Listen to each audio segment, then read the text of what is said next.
It's Tuesday, August 15th, and this is Geeknights. Tonight we bring you our coverage of gaming at Otakon and the following week of awesome. Let's do this!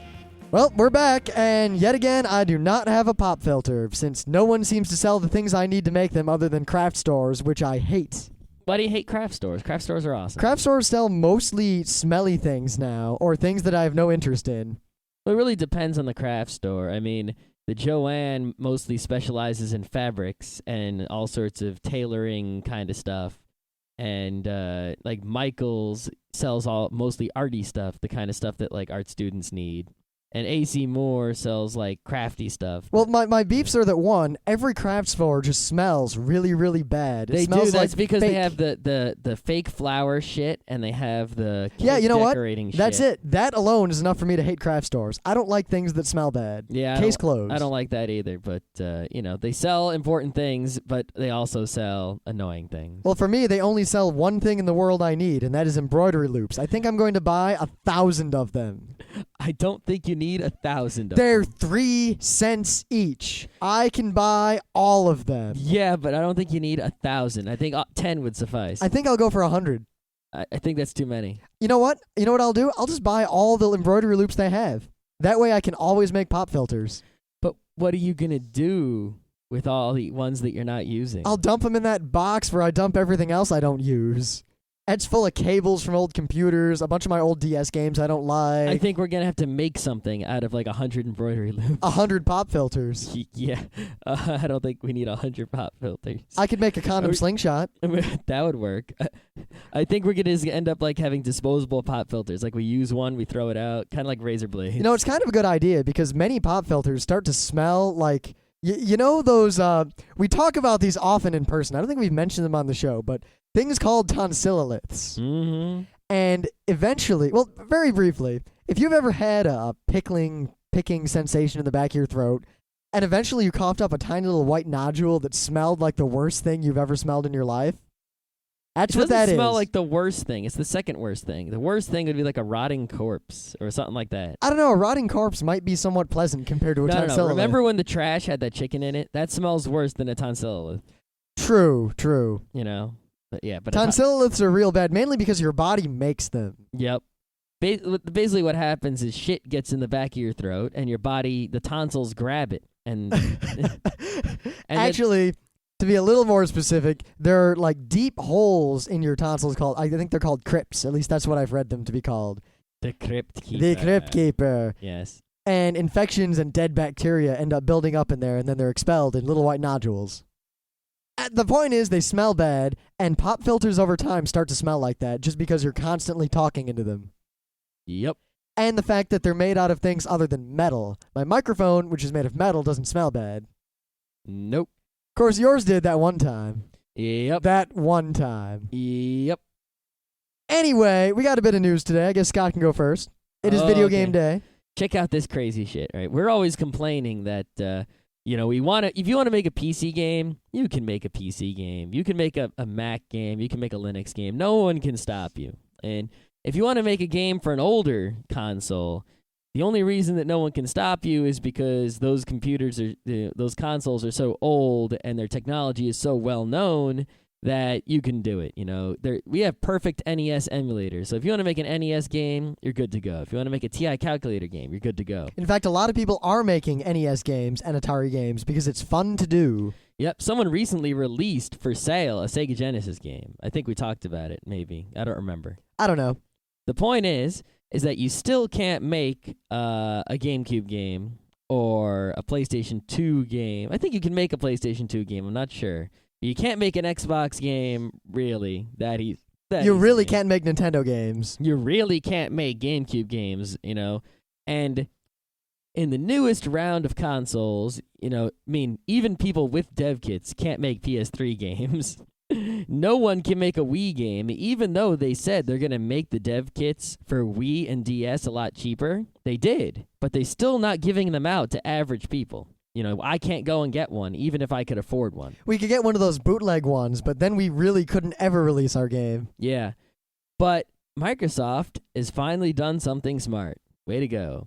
They're having this XNA program. The deal is just about anyone will be able to make games for the Xbox 360 and the PC for little to no money. I think, I read in a couple places that it'd be free, and I read in a couple other places it'd be like $100 a year, which is essentially whatever. Nothing.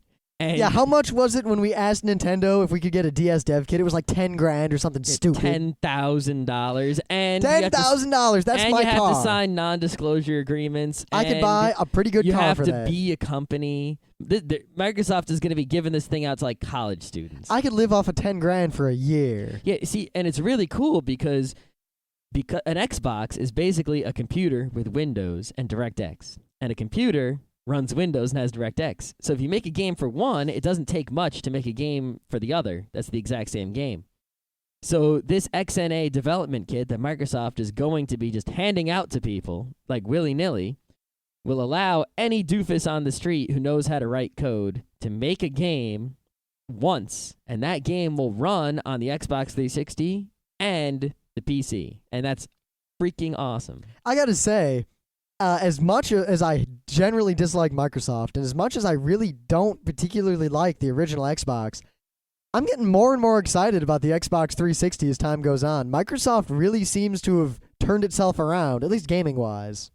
Yeah, I mean, as far as games go on the 360, I mean, I was thinking about it for that Oblivion game, which I don't know if I'm going to like, but it's so... You know what? I don't think you would like it at all, because I remember that I was trying to get you way back to play all those old Quest for Glory games, and your primary complaint... I don't know. I think this is more like a Baldur's Gate and less like a Quest for Glory. Your primary complaint was that you're thrown into a world, and you can go anywhere and do anything, and there's no, like, here's the thing to do next. Yep. That game's a lot like that. I know. But it's first person as opposed to the... Because the thing I disliked about Baldur's Gate the most was the controlling the combat. We had to like pause it and shit, and it was the worst interface. But Oblivion is first person, so I'm thinking that might have a chance. Have you ever played a first person RPG before? Did you ever play Ravenloft or Menzo Baranzan? No, but I've played things like Dungeon Master. The ones where like you see like a dungeon in front of you, and all you can do is, face north. You can change your facing north, south, east, or west. Wait, Dungeon Master or Dungeon Hack? Dungeon Master. Dungeon Hack was one of the first PC games I purchased legitimately. Wow. And you drag the items like into the arm slot and into Yeah, Ravenloft was kind of like that. Yeah, those ones. Those are sometimes okay. I have never played a game like that was even moderately okay. I've played two that were okay. I mean, the best okay... One of them was a shareware I got back in the AOL days, downloading off AOL. And the other one was, I forget. But that's not the point. The point is... The point is that there are very few Xbox 360 games I'm excited about, and the prospect of of people around the world making a shit ton of crazy games for it for very little cost that hopefully I'll be able to download for free and possibly make my own game is worth the price of a PS3. And the fact that the cost of entry is the price of an Xbox 360, I say whoop. Plus just the fact that I think of all the crazy, awesome game ideas that the Front Row crew comes up with on a regular basis that we can't do solely because we don't have the dev kits. Mm-hmm. And it's not worth it to make a game like that for nothing. Like the thing is, a lot of our crazy game ideas are for the DS or the Wii. Yeah. And so it's still going to be hard, but I note that the Xbox 360 has the steering wheel and the headset of talking, which could provide for many interesting games. Someone should make some sort of TIE Fighter-ish game. I predict someone is going to make some sort of Beatmania or Beatmani games involving various peripherals. Huh. Yeah, it seems like every time Sony does something stupid, Microsoft counters by doing something smart. Yep. Speaking of Sony, of all the people in the world who are pissed off at Sony, which is rapidly growing to include every living human being, EA now has a bone to pick. They still make good TVs, kinda. Sort of, maybe. We only bought that TV because it was cheap. I know. There are people who make better TVs, but Sony TVs ain't bad. Yeah, Sony DVD players, however. Whoa. Now, EA is slightly miffed with Sony right now because EA wanted to invest a lot in the PSP and make a whole bunch of EA games for the PSP. Now, the PSP is failing, and even EA admits this. In fact, EA's primary complaint with Sony is that they're letting the DS beat the PSP and that the PSP is fast becoming a non-viable console. And they're basically trying to force Sony to lower the price of the PSP, lower the licensing costs, and aggressively promote the system before it dies completely. You know what? If they lower the price of the PSP enough, I'd buy one to do everything but play games. You know what? If I didn't own an iPod, I probably would have bought a PSP if it were cheaper. Yeah, I mean, I was thinking today, hey, if I had a PSP, it has Wi-Fi, so I could totally do stuff with it, like control different things around the house and shit like that. But it's too much money. Yeah, plus, I mean, you can listen to MP3s on it, like I can on my iPod. Or, you can surf the web on it without a touchscreen. The DS has an Opera cartridge. Yeah, the Opera on the DS, though, hasn't been getting the greatest reviews. I don't think I'm going to get it. I've seen a lot of people give it really good reviews. I don't think I'm going to get it just because I don't really have a use for that. I mean, I kind of do. I don't have a laptop or anything, and I don't plan to buy one anytime soon. Yeah. I guess if you have a smartphone, then it's kind of silly to get it. But if you don't have a smartphone or a laptop, so it might be good for you. Yeah, because I am definitely, cell phone-wise, I get the freest, cheapest, most durable phone I can get. And when it breaks, I get the next cheapest, most durable phone I can get. Yep. Mainly because I beat the hell out of my phones, and I tend to leave them places. Good job. Yeah. Good job. Oh, PSP. I think what it is that EA doesn't really make hit DS games. Like, the kind of games EA makes don't do well on the DS. And I think that's why EA realized, and they're pushing the Wii pretty hard, is, they think they can make games for that, try something new. But yeah, you look at the hit DS games, there are no EA titles in there. EA makes games that are for the PSP. Well, EA, for the longest time, I mean, their games are pretty formulaic. Yeah. They've got a formula to make games that make money, and the formula works really well. Mm-hmm. The formula doesn't work on a system that has something special going for it. Yeah, that's why I think what they did is they do have a big DS push. They're making all these DS games, But where they don't have, Wii games. But they don't have... Good game. EA has Wii games, but they don't have DS games. So the PSP dies, EA's portable gaming is pretty much down the shitter. I also have the sneaking suspicion that EA has put a lot of money into training people to develop for the PSP, and that money will go completely down the tubes if the PSP actually completely fails. Oh, that's a good thinking. Yeah, and it doesn't cost them anything to yell at Sony. I mean, what? A press release. That cost like $5. Yeah. But enough about the PSP for now. I have a couple of interviews we took at Otakon that I'll play at the end of the episode, where for the first time in a long time, we found people at an anime con who had PSPs. Holy crap. And we talked I talked to almost every person who had a PSP that I saw at the con. I didn't interview all of them, but I interviewed a few of them. And the general consensus among the PSP kids was that either they should have gotten a DS or that the PSP is kind of meh. The only comment I really have on this is that I learned that a lot more people do have PSPs than you'd think. And many of them are not using them to play games. They're using that... Well, they do play games, 1 or 2 games, but they're mostly using them to listen to music or watch videos and stuff. Or emulate Nintendo games. Yep. However, a lot of people, the reason it doesn't look like there are so many PSPs at a convention is because a lot of people... They keep them hidden. They're not using them. They don't have them out. Well, they're not really a social system. Yeah, it's like, there might be at a convention. Let's say you go to a convention and half the people have DSs and half the people have PSPs. The people who have PSPs, they have these things in their pockets or in their backpacks that were their iPods. You don't see a lot of iPods at a convention, but there's a shit ton of them. It's because it's not something that you'd walk around with at a convention. Yeah, a PSP is you're going to talk to people with headphones in your ear. You don't do that. A PSP is you sit there and you're bored in line with no one to talk to, so you play your PSP for a while. Yeah. A DS, you don't see many people sitting alone playing a DS. Mm-hmm. You'll walk through the con. You see them huddled in a circle. Or you see a guy with a DS and you whip yours out and you say, "You want to play Bomberman?" And he says, "Oh yeah, let's bomb it." Or you jump into PictoChat and there are 16 people drawing penises. Yeah. You see the DS, if you're sitting at a panel, no one's going to take their PSP at a panel because that's an intention stealing device. It doesn't, it takes you away from the panel to play a PSP. DS is an enhancing device. You can have your DS out at a panel, and PictoChatting adds like a sub-channel to the panel. It doesn't distract you from it. So even though there might be a lot of PSPs out there, it doesn't seem like it, because people don't whip them out. DSs are constantly whipped out. Constantly. All the time. Anyway, at the end of this episode, the bonus content for this week will be that you'll get a couple of those interviews we did. The ones that were actually legible, and well, not legible, but understandable.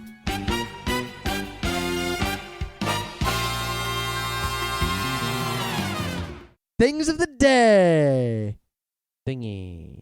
Why do you always say thingy after I say things of the day? Wasn't there some Monty Python thing where they were like thingy, thingy? There was a fish, a fishy. Oh. No, I'm pretty sure there was some sort of thingy. Thingy, patang, zoop.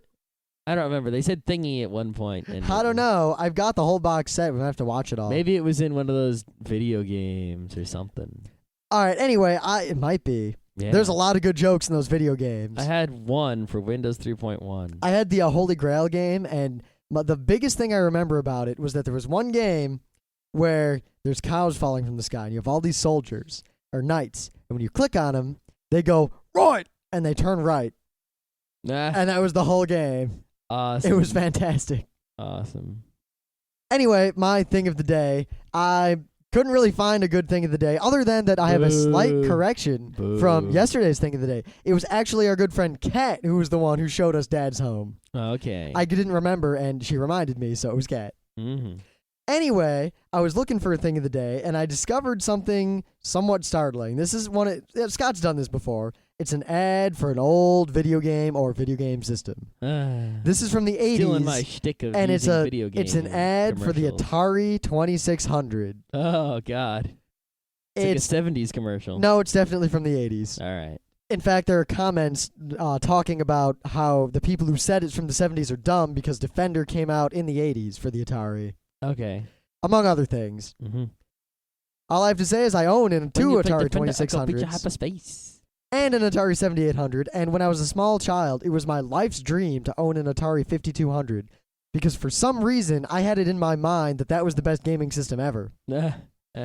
Probably because I'd never seen one or played a game on it. Yeah, that would probably be why. It was like this rare magical thing. No one had ever seen one, but I'd heard of them. I'd seen ads about them, but I'd never actually seen, touched, or felt one. So I wanted one. And then I got a Nintendo, and yeah, that was the end of that. That was indeed the end of that. All right, my thing of the day is something everyone's seen by now. Someone took Mega Man X and Mega Man X2, and they turned them on at the same time. And they using the magic technology of emulation, what they did is they basically plugged the same controller into both systems. So if they push A, both Mega Men jump. If they push B, both Mega Men shoot in both games. If they push left, both Mega Men go left, etc., etc. Now, how far does he get in these games? Well, it's not actually a person playing, because a person playing would die. However, because it's not a person playing, it's someone scripting all the input via magic emulation technology, they actually beat both games. God damn. Yeah, so the exact same series of input into the controller can beat either Mega Man X or Mega Man X2. Both games which I have beaten on separate occasions. Yeah, it does come down to the fact that Nintendo games are deterministic. Yeah, it's like if you input these buttons in this way, as in, hold down left for 3 seconds, push A, then you'll beat the game. So they just figured out one possible set of inputs that would beat both games, which is pretty cool. I see this being a new thing, because currently the main thing is speedruns, figuring out the exact sequence of buttons to beat the game in the quickest amount of time. Mm-hmm. I could see this becoming a thing where people try to find weird games that you can beat with the same input. See, because it's Mega Man X and Mega Man X2, which are similar games with similar inputs. I want to see, like, Tetris and Mario 1. Yeah, I want to see more than 2 games also. I want to see, like, 4 or 5 games. Watch every Mega Man game. No. No. But one thing they kind of do to cheat, it's not really cheating, is, like, they'll beat one level, and, in between levels, there's parts of the game where no matter what button you push, it doesn't do anything. So during those times in the other game, they're going as fast as they can, just straight ahead. Stuff like that. But it works out in the end.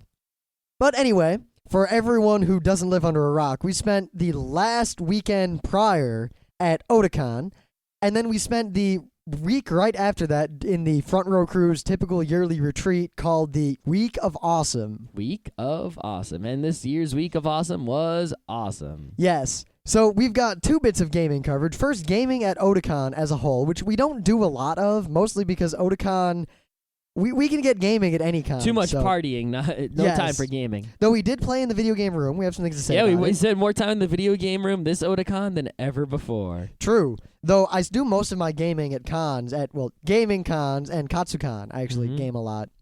Because they have the old school arcade with the old school arcade machines. They had a few old school arcade machines. No, they had an old school arcade at Katsukan. Yeah, I know, but at Otakon they did have like 5 or 6 machines. They did, and they had a DDR machine. Yep.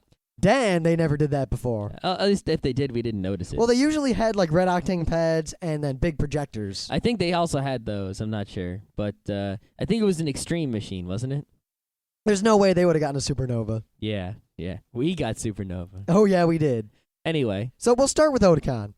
Now, Otakon's gaming room, if you've never been to Otakon and you have no idea. It's bigger than most conventions. Like, both in size and in number of people and possibly in scale of events. Yeah, if you compared to, like, remember we went to Gaming for Hope?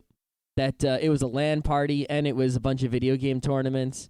It was basically a fundraiser for Child's Play at the local college. Yeah, I'm pretty sure we talked about it on the show way back. There's an episode about it. And we took up the entire gymnasium, or one of the gymnasiums, at the school. I think it was an auxiliary gymnasium. But it could have been the main one. I don't really know, because I didn't walk around the school. The point is that was pretty big. The gaming room at Otakon was 6 times the size of that? Maybe a little more. Maybe it's a little hard more. to say. So, and that was just the gaming room of Otakon. It took the gaming several room of minutes. Otakon is smaller than the dealer's room of Otakon. When we saw a game across the room that we thought we The might Artist want to Alley play, of Otakon is the same size as the video think of game this. room of Otakon. We would see a game that was free. We would have to walk for at least a minute to get close enough to that game to find out if it was worth playing or not, or even what game it was. And someone probably sat down at the game before you did. Yeah. Though, what did we play? We played this awesome Japanese wrestling game for 5 players. It was a Japanese pro wrestling game. You basically pick a generic-looking pro wrestler, and then you mash buttons until you win or lose in a giant fight. I lasted until the end, and that's only because I figured something out right away that no one else did for a while. Yeah, I didn't. It took me like a minute to figure it out. Your wrestler gets tired. Yeah. If you hold down a button when no one's around you, you can and catch your breath. Oh, see, my guy was going, That meant you were overexerting and you had to rest. but he wasn't regaining any resting. Because you have to hold down the rest button. I didn't know. Yeah, that's why I just lasted until the end when we all gave up. I also, if I would have known how to play a little earlier, I wouldn't have gotten tired as quickly.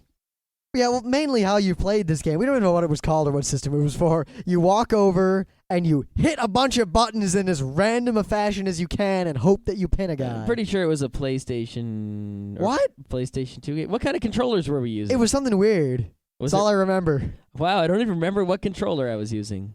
Crazy. Yeah. Really crazy. I don't think it was a TurboGrafx 16. No. Though that is a 5-player system. Yep, it is. It is. Huh. Yeah, other than that, I mean, the gaming room at Otakon is a con unto itself. I know people who go to Otakon and spend their entire con there. Not many, but they do exist. And you know what? It's a pretty damn good gaming con in and of itself. Yeah, most people just go and they sign up for one of those tournaments there, or a couple of them. You know? They do a lot of tournaments. And the thing is, Otakon tournaments are incredibly professionally run, at least from what I hear. I've never actually entered one. Yeah, so we take that with some salt grains, but you know, they don't run any interesting tournaments. They run the standard one. They had Mario Kart Double Dash, Smash Brothers Melee 4-player, Soul Calibur 3, Beat Mania, Street Fighter 3, Third Strike, Poppin' Music, Smash Brothers Melee 1-on-1. That would have been kind of neat to watch. DDR Extreme, DDR 5th Mix, and Guilty Gear. Yep. Oh, and that Naruto game. Oh, great. 4, I believe. So at least it wasn't the standard, Halo. What are the other ones that everyone does? Yeah, there was no Halo tournament. Yep. So that was cool that there was no Halo tournament. Well, the thing is, it wasn't a lot of there weren't so many Xbox, the modern cool games that all the punk hip kids are playing. it was mostly older weird games that people really liked. Like there's a lot of Bomberman around, Yep. a lot of Soul Calibur 2. You was know what they kicking always have? around. I think what's really popular at Otakon are the shmups. You know, they got a lot of They had a have whole- Ikaruga, they have There was a Raiden. section of They- Ikarugas with TVs tilted on their sides. Yep, because that's the only way to play Ikaruga. It was the side tilted TV. And I saw people playing Ikaruga. Basically, I saw a few people who really knew what they were doing, and then I saw people who play shmups the way I play shmups trying to play Ikaruga. Yep. I mean, I have pride enough I'm to... somewhere in between. I'm humble enough to admit that I am bad at shmups. I cannot play them. The only one I've ever been even remotely passable at was Area 88. You can't even play Raptor Call of the Shadows Raptor was actually really easy. Yeah. I wouldn't really count that. That was too easy. or Galaga, Oh, I suck at Galaga. Galaxian. Do do do do do do do do do do do do do do Yeah, do. yeah. Yeah. I suck at all those games. Mm-hmm. I just can't do it. In fact, having me on your team in Ikaruga as a second player only fucks you. Yes, it does. All right, but yeah. Yeah, outside of the gaming room, there was a lot of DS gaming going on. Too much, in fact. To the point that usually at cons we do a lot of DS gaming, but we really didn't have time. But I can say that almost everywhere I went, there was a group of people playing their DSs. Yeah, and whenever you turned your DS on, there was a Picto Chat, and whenever you went into a Picto Chat, someone was asking to play Mario Kart or Tetris or something. Yep. Tetris was definitely the biggest game. I don't know, a lot of people were trying to play Bomberman. Yeah, but Tetris has definitely been the #1 game of the week, and Otakon and everything. Yeah, at least for us, Tetris has been the big game. Yeah, I saw Tetris going on more than anything else, even just at the con between other people. Because I think with the Tetris, it's just so easy to do the pickup games. It's like, up Tetris, up Tetris, up Tetris. You know, the other games are a little bit more difficult sometimes, you know? Now, there's really not much more we can honestly say about the Otakon gaming. Well, there was the little gaming area for tabletop gaming. Oh, yeah, I didn't even go over there. Basically, all that happens over there is, like, one company promotes the Inuyasha card game, and that's about it. It was mostly people hanging out looking for a place to sit. Yeah, they put that in the corner of the artist alley, and it's also an area where people eat food after buying it at the nearby concession stand. So, you know, people aren't really into that so much at Otakon, which I guess is okay. But I mean, at other cons we go to, I tend to play a lot of gaming so I can cover it, and I watch the tournaments and I talk to the people running them and I interview people. But at Otakon, again, it's just so big, I didn't have time. So look tomorrow for our primary coverage of Otakon. Mm-hmm. And we really don't have anything else to say about video gaming at Otakon because we did most of that in Wildwood and in Beacon. Wildwood, New Jersey, where there was so much DDR. Yeah, so Wildwood, you can tell that we had to do the Otakon part forcedly so we could get to the Wildwood part. A while back at the 4th of July. How many DDR Supernova machines do they have? Oh, God, there's like 12 on the whole boardwalk. But there were 3 in that one arcade. Yeah, we played. In fact, I played more DDR in 3 days in Wildwood than I have played in the last 2 years combined. Yeah, that's about right. I regained my DDR skill. You know, it's like, you know, you play DDR and you build up to your maximum skill level, and then you sort of have like this maintained level of skill where no matter how long you go without playing, you'll always be at least this good. You know, and you slowly decline down to that level. And I had declined mostly to that level. And, you know, but after playing, you know, I would play a game here and a game there, and that wouldn't really get me, improved at all.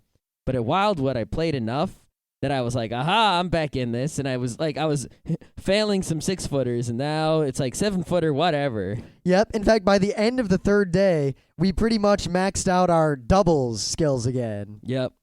Yeah, I love them doubles. Yep. But I mean, we got there, and we talked about it before, that there's all these DDR 9th mix machines, and there's one arcade that has 5 DDR machines all in the same area. Well, one of them is an In the Groove 2. And one of them is an 8th mix. Or 7th mix. One of them is a 7th mix. The other 3 are supernovas. Oh, Supernova. Good God, there's so much gaming going on. It was just insane. Constant DDR playing. So basically, for 3 days in a row, the entire front row crew, except for one day when about half of the front row crew did it, would go to this arcade and for like 4 or 5 hours just constantly play DDR. Like, I'd play a set with, say, Jess, and then I'd finish. And then I'd walk over and I see Scott about to start one, so I jump on his pad. We finish, then Scott goes and plays with James, and I play with Pete. And then I go play with Yuko, and Jess goes plays with Lisa, and we just constantly play DDR. I must have spent at least $60 or $70. I didn't spend that much money. Well, on all of my gaming, total. But I played a whole lot of DDR there. Because interspersed on the gaming of DDR was air hockey. Oh, air hockey. Which, but on the last night, they freaking taped up the air hockey machines. We couldn't play. It was bullshit. Yeah, you know what? Rim was ahead by, 3 games? Yeah, because I didn't get to play you on a day when I wasn't tired. And then yeah. the day when you were tired, they taped up the machines. So I am confident that I would have won. Nah, I'm confident I would have won. When I lost, I was confident I would lose. So Yeah. The thing is, I'm up overall, too. yeah, we'll see. It doesn't matter. We're like Mugen and, what's his name, and Samurai Champloo when it comes to DDR. I mean, air hockey. Yeah. When it comes to DDR, we're not that good. You know what? We were that good compared to the punk kids at the shore. Yeah, there were a few punk kids who were actually good. Well, the thing is... But most of them are, like, rail-grabbing teen punks. Yeah, there was only one other person at the shore I could see who could play DDR well without holding on to that bar. Yeah. Of course, there were those punk kids who gave us pogs because we were so awesome. Well, those were crazy pog kids. We'll talk about Thursday. Yeah, I think we will, because that's under the boardwalk hacking episode. Yep. But when it comes to air hockey specifically, I don't think anyone in the world, except maybe like the master air hockey players we obviously don't run into in our travels, could beat either of us. The only people who can beat us are each other. I think that's a great exaggeration. The thing is, I want someone to challenge us and beat us. I think it's that we're better than average people at air hockey, but people who are actually good at air hockey would kick our asses. But is anyone actually good? All of the air hockey leagues I found are completely dead or just completely terrible. I think that there are people who are actually good at air hockey, like, you know, you hit the puck over to them, and then they hit it, and it comes right at your goal every single time. The thing is, I remember specifically, we played against each other a bunch of times and pretty much played to a stalemate. And then our friend Katsu was like, hey, I'll play with you guys. And he played against Scott, and Scott just kind of beat him into the ground without even blinking. Mm-hmm. And then I played against him, and I beat him into the ground without even blinking. Well, it's like this, right? If you go to a baseball game, right, there's the star of the team, and he's just amazing. And there's the people who are like the bench warmers. Now, the bench warmer in Major League Baseball, while he may suck in terms of Major League Baseball, he could beat the shit out of anyone in the stands in baseball, hands down, without effort at all. But, you know, they're the real players out there. The thing is, we haven't encountered any real players because they're rare. So here's what I'll do. I got an idea. Mm-hmm. We've tossed around the idea a lot of if someone is so deserving of awesome, someone so incredible, we would knight them. We would make them a geek knight. Geek nigget? Geek nigget, kind of a play on words there. Mm-hmm.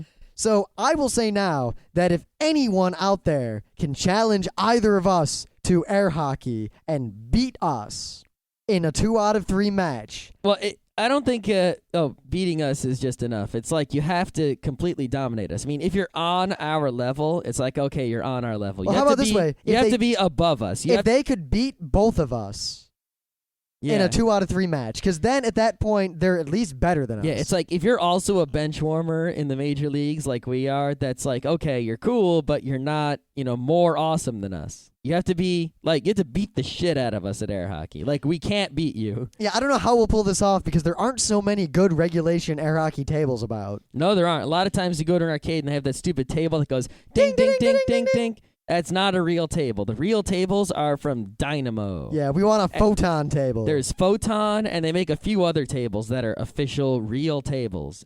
No other company makes real air hockey tables. And the thing is, the real tables are only like $2,000 or $3,000. The freight shipping is what kills you because those things are fucking heavy. Yeah, though the thing is, if we ever get a house with a basement, we're probably going to buy a regulation air hockey table. It's going to take a lot of effort to stop me from buying a regulation. Yeah, good God. And you know what? We'll play whatever style you play, clap or no clap. Yeah, if you don't know, clap is, some people play air hockey where you can take the little, the puck, the shuffler, the thing you hit the paddle, and you can slam it down on top of the puck to stop it in its tracks. And some people say, no, you can't do that. But I don't know. It seemed, at least where I grew up, everyone played clap where they could just pick the thing up all the time. Yeah, and where I grew up, no one ever did that. It was like, you can't do that. And then... and some looking around online seemed to determine that it really depends on where you grew up, how you play. Yeah. And all the leagues seem to play no clap with a couple exceptions. So, but we can do both. We both learn both ways. I taught Scott the clap, and he taught me the non-clap. Yep. And then I gave Scott the clap. Yeah. All right, that was a super inside joke. That Whoa. yeah. We'll save that for an episode on RIT. All right. What other gaming? Well, at the Shore House, we also played a bunch of GameCube games. Yes, including that X-Men Gauntlet game. Oh God. Oh God. All right. Wait, let's talk about the other games first, because that one was so bad. Did we play anything else? I played a little bit of Rampart. No, we didn't. Oh, you didn't play, but I No, played. because you know what? The one day in between the 2 days of DDR, when I went to play DDR, you guys all stayed in the house and played GameCube games. I played Rampart, Surround Castle to Stay Alive. Good job, Red Commander. And I played a bit of Sinistar. Run, coward. And I played a bit of, what did we play? We played that Star Wars game.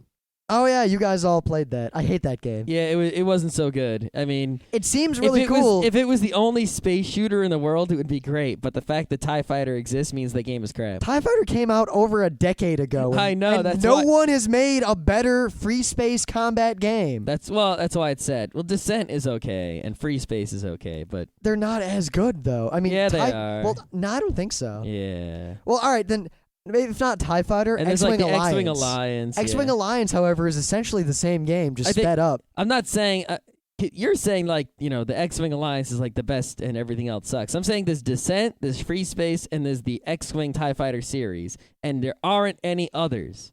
Like Wing Commander, fuck that shit. That's crap. Well, when was the last time a free space game that was actually free space came out? Descent 3, When did that come out? 1990. Yeah, last millennia. All I remember is that when I bought my sound card, it came with Descent 3 Mhm. as a free gift. Yep, I bought Descent 3 in the box, and it was around the time I got my new computer. Well, my Pentium 3, Nah. which was 1999 or 2000. So, I remember there being Free Space 1 and Free Space 2, which were sort of like Descent, but out in outer space instead of in a planet. Yeah. But- Plus, TIE Fighter had that plot going for it. Yeah, Descent had a plot. Yeah, X-Wing Alliance Free has Space a plot. had a plot, if I remember. I only played the demo. Yeah, the problem with X-Wing Alliance was I didn't care at all about the plot because it had nothing to do with the Star Wars universe. It was mostly just OMG pirates. I think the real reason those games died is because joysticks died. Yeah, I mean, you it can't sort of buy went hand in hand. a good joystick anymore. And it's really like it's weird because the first-person shooters pretty much destroyed those games, and not anything else. Yeah, I mean, back in the day, for $70, I bought a Flight Stick Pro, and it was this heavy, really, really durable, really well-constructed, hard joystick, and it was awesome. Now, I go to any, computer store, there's not a single joystick that even comes close to the durability or the functionality of that thing. Yeah, well, Logitech's got a few, and what's the other company? But they still feel flimsy. They do. They all feel flimsy. They don't resist me. The force feedback is usually negligible or broken. Yeah. What's the other? Cytec. Cytec makes the other ones. The Yep. ones with all the million buttons. Yeah, the buttons that break immediately. Yeah, Cytec used to make really awesome ones, but now they make these like things out of cheap plastic that just break all over the place. And the other thing is, the demand for joysticks is down, so the demand for those games is down, and vice versa. It's just like these two things dragging each other down. One of them needs to be boosted to boost the other one. Oh well. Yep, I also played two games worth of House of the Dead 4. Yep, I played one game of it. And I gotta say, I found the game really, really fun and really, really easy. Yeah, it's surprisingly, you don't die so much. I don't know if they had the machine set on easy, because not a lot of people were playing it, so maybe they set it on easy to get more quarters in it. Yep, or maybe it might just be that the game really, really rewards you if you're a good shot and you know anything about zombies. Pretty much, headshots win the day all the time with few exceptions. And Yep, aim for the head and sweep. Or aim for the explosive thing that the zombie is carrying, or aim for the explosive thing. Yeah, it's pretty much, a new kind of monster appears, and you have to figure out where to shoot. And if you keep, doing the smart thing, you keep going. And the boss fights are pretty much hit the target enough before it damages you. Yep. Oh, well. It was fun. Yeah, I played another round of Time Crisis 4, and I played still... some rounds of Time Crisis 4. I think it's my favorite Time Crisis, but I haven't played it enough to be sure. Time Crisis 2 is still my favorite one. But I like the Time fact... Crisis 4 is just, I think, more of Time Crisis 3 with some extra goodies. I just really like the fact that you use all the weapons a lot more. You don't feel bad about wasting the ammo at all. Yeah, I just still... Time Crisis 2, though, just the setup of that game and the levels and the fact that it was the first one to have the 2 players and the 2 screens. Well, I was going to beat Time Crisis 4, but then when I finally went over to just play it, one of the sides was broken. And I didn't want to go to another arcade. So that was the end of that pipe dream. Yeah, you can never play that game with a broken gun. It's like, forget it, not even worth it.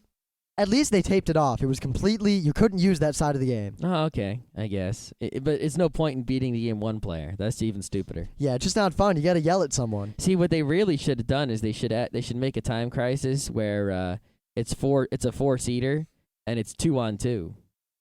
That could be really interesting. I'm telling you, that's what they got to do. Like those Japanese arcade machines where instead of standing side by side, it's like everyone faces each other and the game's in the middle so you can't see the other person's screens or anything. Exactly my point. You know what? We just need Japanese arcades. Exactly. That would make me the happiest man in the world. All right, so let's talk about the X-Men crap game. All right, it's pretty much Gauntlet, only you are X-Men. Yeah, and you have a cool upgrade The game we pack. played was X-Men Legends 2, and it's Gauntlet.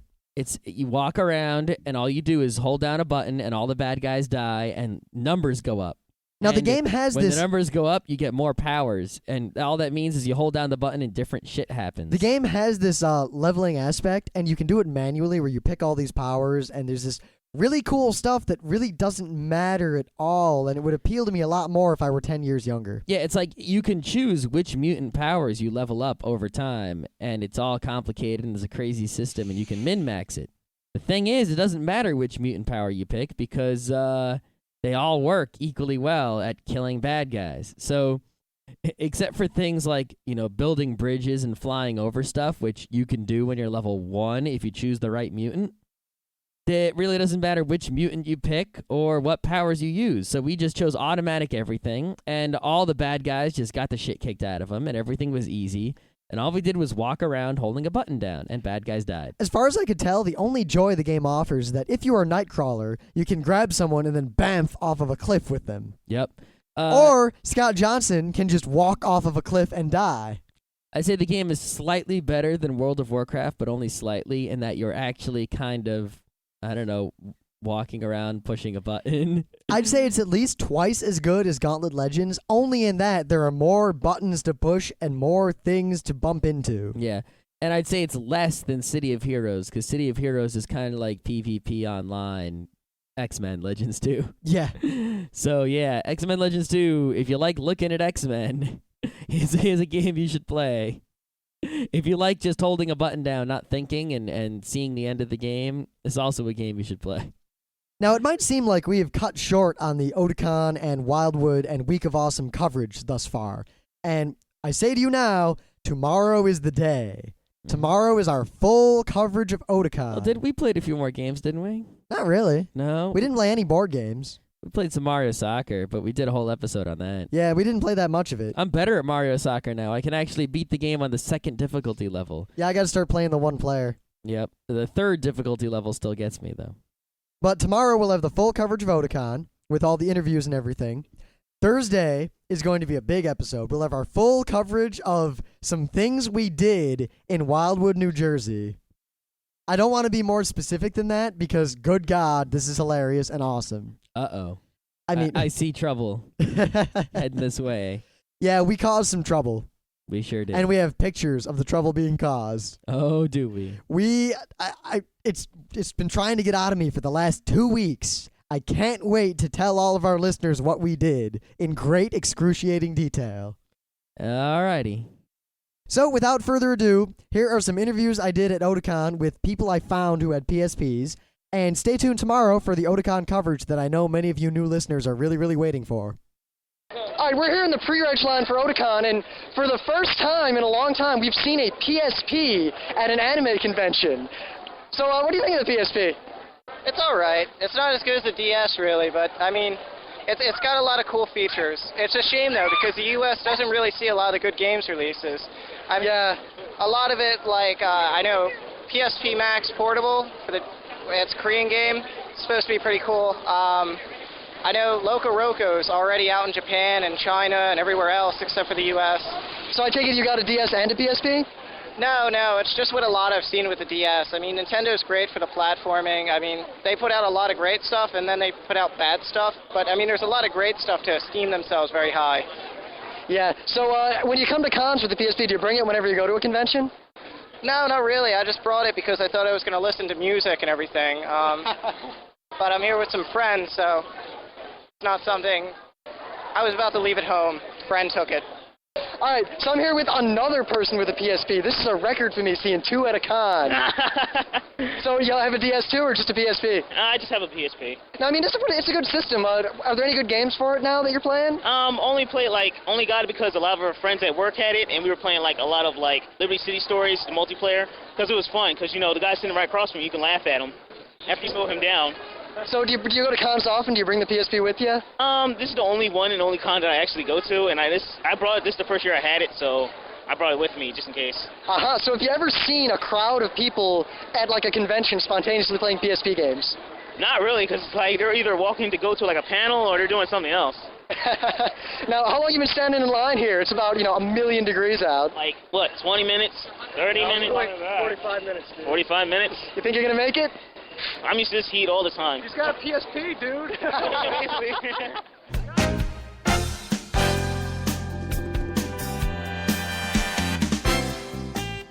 And that was Geeknights with Rim and Scott. Special thanks to DJ Pretzel for our opening theme.